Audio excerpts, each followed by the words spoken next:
Buenas, mi nombre es Gustavo Cano. Yo le vengo a hablar sobre la presentación del imputado en caso de flagrancia y procedimiento en la fase intermedia. Para desarrollar este tema, comenzamos primeramente que el procedimiento de aprehensión en flagrancia puede tener dos vertientes, como el procedimiento abreviado o por consiguiente el procedimiento ordinario. Hay que tener en cuenta que la aprehensión en flagrancia se constituye cuando el delito se está cometiendo o se acaba de cometerse, o aquel en el cual el sospechoso se ve perseguido por la autoridad policial de cualquier índole, la víctima o el clamor público en el que se sorprenda a poco de haberse cometido el hecho en el mismo o cerca del lugar donde se cometió. Por consiguiente, el juez podrá calificar la aprehensión por los alegatos del Ministerio Público y tendrá determinadas las horas del momento de la aprehensión del autor del delito hasta proceder a darle apertura a la audiencia de presentación del imputado.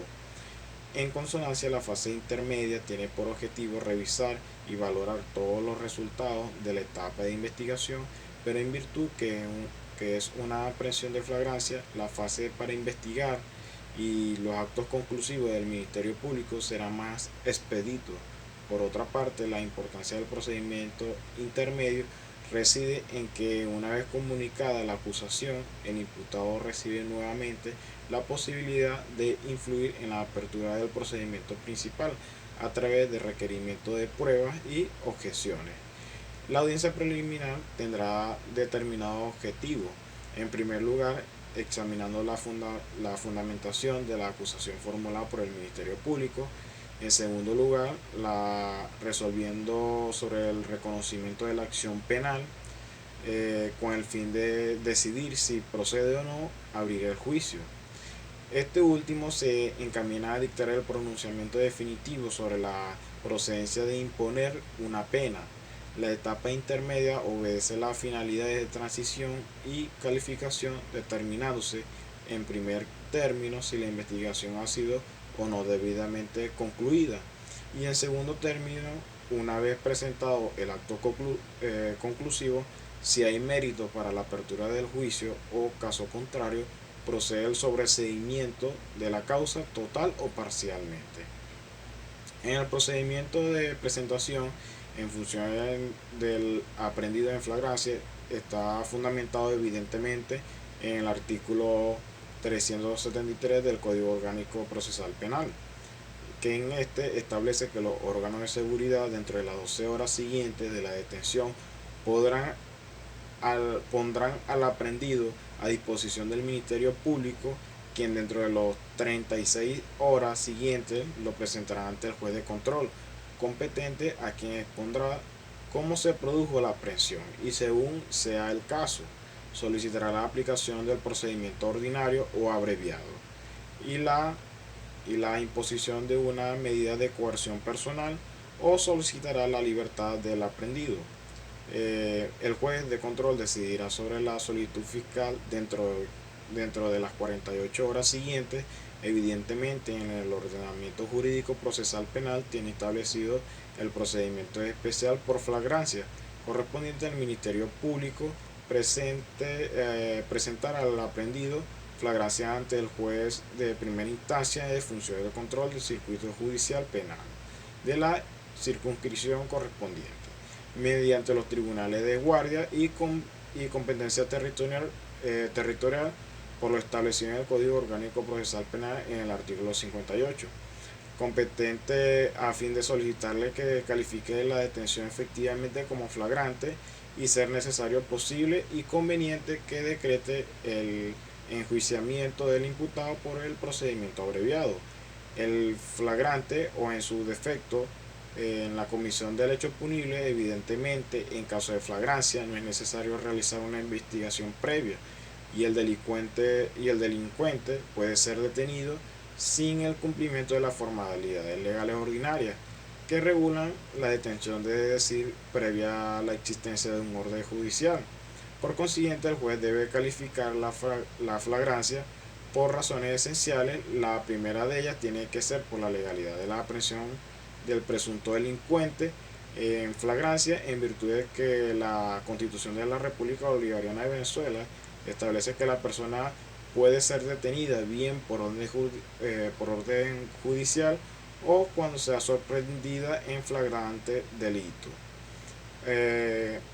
El Ministerio Público debe solicitar al juez de primera instancia, en función del control del circuito judicial penal, la aplicación del procedimiento abreviado en la contraposición si considera necesario el procedimiento ordinario,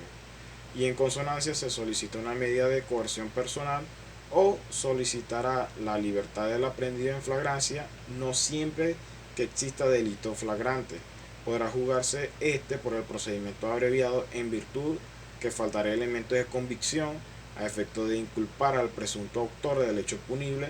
y no siempre medida de coerción personal es la privativa de libertad, en función de que la solicitud emanada del Ministerio Público, el juez de control,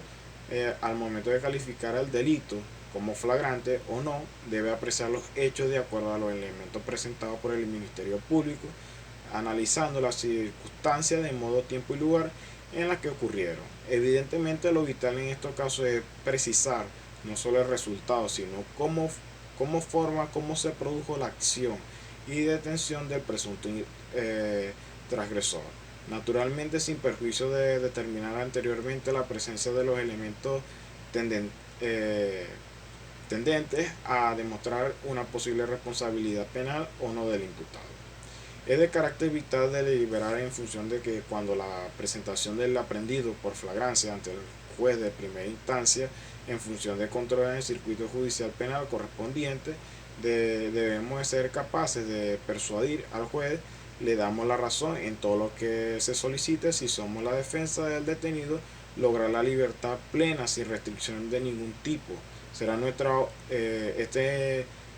objetivo primordial, siendo nosotros los defensores, siendo corto todo lo que pasa en el breve tiempo que tenemos desde que está detenido el individuo hasta que lo llevan a la celebración de la audiencia. Las herramientas son escasas, no se cuenta con casi nada, y en ocasiones lo único que tenemos es nuestro discurso que debe ser muy bien planificado, corto, preciso, certero y sumamente efectivo, y a tenor puede interpretar, lograr irnos con el procedimiento ordinario con el otorgamiento de alguna medida cautelar sustitutiva de la libertad. O en efecto solicita la forma dinámica y audaz en alguna diligencia de investigación. En el procedimiento ordinario, desde el punto de vista estrictamente procesal, el lapso de duración de la fase de preparación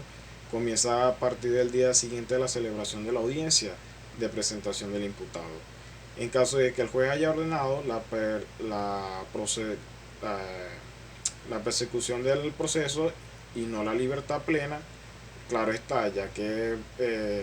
los inicios de la investigación penal, cuando el Ministerio Público ordena la práctica de la diligencia de investigación, y otras distintas cuando se presentan a la persona investigada o aprendida en flagrancia dentro del Tribunal de Control para su imputación, realmente a partir del momento en que comienza procesalmente las 45 días continuos a la preparatoria de la investigación. En los actos conclusivos en la acusación, el fiscal del Ministerio Público emitirá su acto conclusivo, lo cual no es más que la forma procesal penal que la Fiscalía termina la investigación penal, siempre dependiendo de los elementos de convicción. Los actos conclusivos en el proceso penal venezolano son tres: el sobreseimiento, la acusación y el archivo fiscal.